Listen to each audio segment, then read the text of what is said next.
আসসালামু আলাইকুম। অবশেষে ২৪ তারিখ প্রকাশ হচ্ছে টি-টোয়েন্টি টেস্ট এবং ওডিআই ক্যাপ্টেন্সির তালিকা। কে কোন জায়গায় ক্যাপ্টেন্সি করবেন, কে কোন ফরম্যাটের দায়িত্ব পাবেন, সেই তালিকা প্রকাশ করবে ২৪ তারিখ বিসিবি সভাপতি ফারুক আহমেদ। তারা বোর্ড পরিচালনা করে সবাই মিলে একটা আলোচনা করে কাকে ক্যাপ্টেন্সি দিলে ভালো হবে সেই পর্যায়ে তারা প্রকাশ করবেন নাম ২৪ তারিখে। আমরা সবাই জানি গত বছর ৩ ফরম্যাটের অধীনে করেছিলেন নাজমুল হোসেন শান্ত। টেস্ট, টি-টোয়েন্টি এবং ওয়ানডেতেই তিনি নেতৃত্ব দিয়েছিলেন।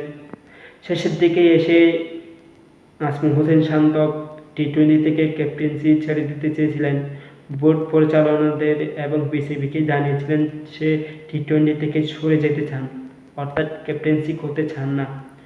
তখন থেকে গুঞ্জন উঠে নতুনভাবে টি-টোয়েন্টির অধিনায়কত্ব নাম ঘোষণা করা হবে, কে দিবে, কে দায়িত্ব পালন করবে। সে আলোচনা সমালোচনা সব কিছু মিলিয়েই গুঞ্জন ছিল। অবশেষে ২৪ তারিখ সেটা প্রকাশ পাবে। আমরা সবাই জানি গত বছর নাজমুল হোসেন শান্তর ৩ ফরম্যাটে ক্যাপ্টেন্সিতে অনেক সমালোচনা হয়েছিল, কারণ ক্যাপ্টেন্সি দিয়ে তো ক্যাপ্টেন্সি এবং তার ফর্ম কিছুই ঠিকঠাক যাচ্ছে না, তার ব্যাটে রান আসতেছে না। তো সব মিলিয়ে একটা সমালোচনার বিষয় হয়ে দাঁড়িয়েছিল। তো আমরা সবাই তো জানি গত বছর লাস্টের দিকে ইনজুরির কারণে নাজমুল হোসেন শান্ত ওয়েস্ট ইন্ডিজ সফর থেকে ছিটকে যায় সিরিজ থেকে। তিনি টি-টোয়েন্টি খেলেন নাই, সেখানে নাজমুল হোসেন শান্তের জায়গায় নেতৃত্ব দিয়েছিলেন লিটন কুমার দাস। দুর্দান্তভাবে তিনি নেতৃত্ব দিয়েছিলেন। তো এখন তার নেতৃত্বর কারণেই ওয়েস্ট ইন্ডিজকে তাদের মাটিতে প্রথমবারের মতো হোয়াইট ওয়াশ করেছিল বাংলা টাইগার। তো এখন বর্তমানে বিসিবি সভাপতি ফারুক আহমেদ হয়তো তিনি চাইবেন লিটন দাসকে ক্যাপ্টেন্সি দেওয়ার জন্য টি-টোয়েন্টির।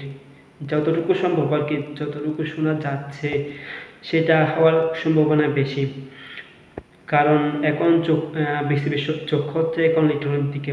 এখন ক্যাপ্টেন্সি দিলেও লিটন কিন্তু এখন বর্তমানে ফর্মে নেই, তার ব্যাটে রান আসতেছে না।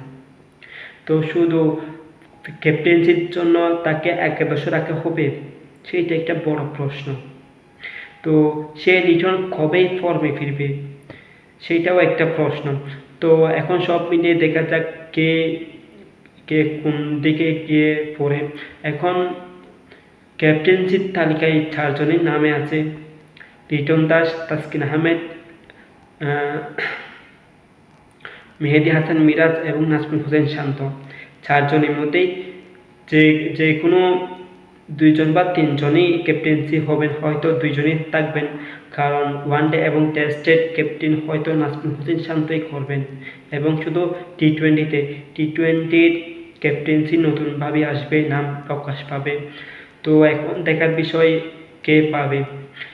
তো এখন লিটনের পাশাপাশি তাসকিন আহমেদও আছেন, সেটা আগেও একটা গুঞ্জন ছিল তাসকিন আহমেদের নাম, তাকে ক্যাপ্টেন্সি দায়িত্ব দেওয়া হবে। তবে তাসকিনও রাজি আছেন ক্যাপ্টেন্সি করার দায়িত্বতে। তো আমরা তো এবার 2025 বিপিএলে দেখছিলাম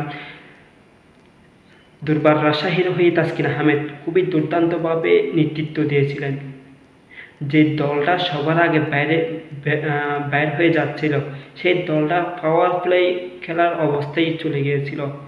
সবাই মনে করেছিল কি শেষ ছাড়াই খেলে ফেলবে দুর্বার রাজশাহী, কিন্তু ভাগ্য সহায় হয়নি, যার কারণে দুর্বার রাজশাহী 12 পয়েন্ট নিয়ে বের হয়ে যেতে হয়, অর্থাৎ শেষ ছাড়ে যেতে পারেনি। তবে তার দুর্দান্ত ক্যাপ্টেন্সিতে ঘুরে দাঁড়িয়েছিল দুর্বার রাজশাহী, সেটা অনেক সুনাম হয়েছিল। তবে এখন দেখার বিষয় কে কোন জায়গায় পাচ্ছে, কে কতটুকু দায়িত্ব পালন করবে, সেইটা অনেক বড় একটা বিষয়। ক্যাপ্টেন্সির দায়িত্ব এত সহজ নয়।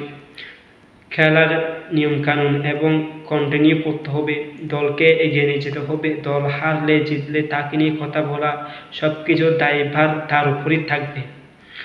তো এখন দেখার বিষয় ফারুক আহমেদ কাকে দিচ্ছেন নেতৃত্ব, এইটাই এইটাই বলা যাচ্ছে যে ওয়ানডে এবং টেস্টে কিন্তু নাজমুল হোসেন শান্ত ক্যাপ্টেন্সি করবেন, শুধু নতুনভাবে নাম প্রকাশ পাবে টি-20-তে।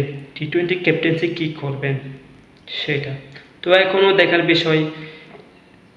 24 তারিখ আসলেই বোঝা যাবে আসলে কে পাবেন নেতৃত্ব।